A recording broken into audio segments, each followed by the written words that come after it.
التزام كردن بنيوجكانوا يعني زور جرنجا إنساني مسلمان التزام كردن بنيوجكانوا لكاتي خويا خوي تعالى أفرمي قد أفلح من تزكى وذكر اسم ربه فصلى دائم ذكري خواو نوش ذكري خواو نوش أما أنا إنسان باكا كاتو رجي كان في غمر صلى الله عليه وسلم بمسلمان يوتيف أجر إيوة آويك روبارك ببردم مالتانا بروح حمور روجي تو بين جار خود لو آو يعني بشوي آية هيج تشلق بجان تو أميني فرمينا والله دي فرموين نوجكان آوايا تو روجي بين جار نوج بكي أزاني چند گرنگا أجر ودلو نوج كي أجر بو خوان نوج كي أجر ليه ببري لنوجكانتا هر أتقوري من أبينم خلقيك نوجكاو دزي أكا خلقيك نوجكاو غش أكا خلقيك نوجكاو تشي أكا خلقيك نوجكاو أو نهالة سردلي يا أوي أو نوجن يا نازارم شونا مسألة كان إلا أبيشتك بي نازارم چونك إن الصلاة تنهى عن الشي اشتان لبرتانا إن الصلاة تنهى عن الشي تنهى عن الفحشاء والمنكر آياتي قرآنا يعني نوج لخرابو كاري دور تكاتو آية نوجكي منو تود خرابو كاري دور ما نخاتو يعني برسيارة يعني آية أخلاق خرابانا ولولا شور نازم چني بچنا سيرم دي نازانم خير كردن وصدقة كردن خواه تعالى لقرآن ببيغمرة فرمي صلى الله عليه وسلم خذ من أموالهم صدقة تطهرهم وتزكيهم بها براينا أو صدقة كأيكين أو دينارة كأيخي تناو عدي صندوقي مزقوتو كأيخي تدسي فقيري والله براينا أو باك تكاتوا مالكتش باك كاتوا وتزكيهم بها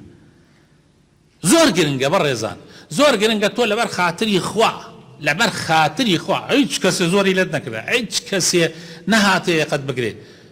تو شوينك ابيني شويني خير بشي خوتي تيخي چند قرنقة بريزان چند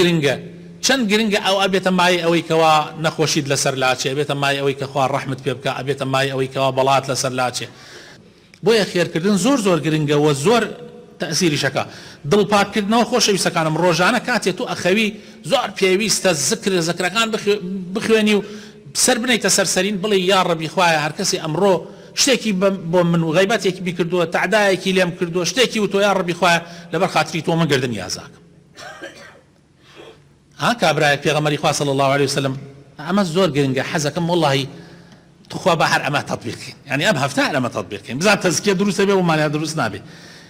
پێغەمبەری خوا صلی الله عليه وسلم ناو سەحابەکانە دانیشت و فەرمووی ئێستا یەکێ دێتە ژوورەوە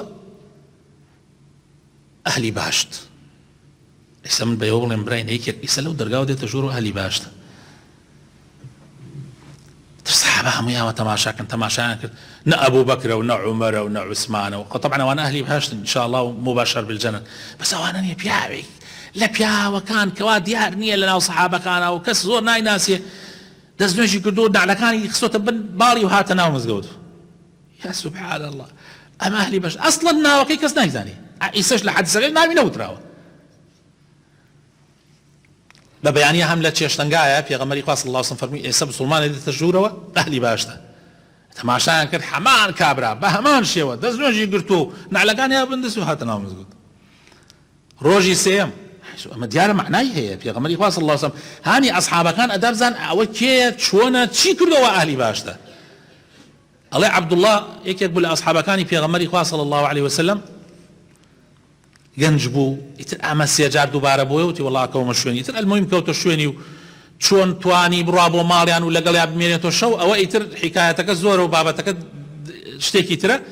مهم مایەوە سێ شەو لەگەڵیان خەوت سێ شەو لەگەڵیان خەوت لە ماڵە تەماشاکەم کابرایە هەروەک ئەم وایە بەڵکو ئەم لەو زۆرتر نوێژەکە شەو نوێژەکە ئەوەڵ ناسی بە شەونەش بڕیارەدا مەسەن پارشێ و بکا و قەرارەدا بەیانی بە ڕۆژوو بێ ئەو هیچ ڕۆژی سونەتیش نییە و شەو نوێژیشی نییە و بەڵام ئیتر بۆ نوێژە فەرزەکان و مەزبوطی دەستنوێژەکە فەرزەکان ئیتر پێی وتی کاکە وەڵڵاهی ڕاستیەکەی من هاتووم بۆیە بمێن وڵات بۆ ئەو مەوزوعە سێ ڕۆژ پێغەمبەری خوا صلی الله عليه وسلم ئاوای فەرموو بەس پێم بڵێ تۆ چی ئەکەی وا تۆ بوویتە ئەهلی باشت ئاخر بۆ چۆن کە کەس ناناسێ کەسێکی دیاریکراون نیت یعنی لە ئەصحابە زۆر ناسراوەکان وتی وەڵڵاهی من هیچ فێڵت لێ ناکەم هەر ئەمەم وا ئەمەم وا ئەم بینی ئیتر ئەمیش هاتەوە یعنی عەبدوڵڵاه ویستی بڕوا چکە هیچ نەم بەس وتی 1 دقە بۆ سێک تۆست فەرمووی بەس من یەک شتێک هەیە يعني لەوانەیە ئەوە بێت يعني یەک شتێک هەیە ئەویش ئەوەیە من کە ئەخەوم شەوان گردنی مسلمانان هەمووی ئازاکەم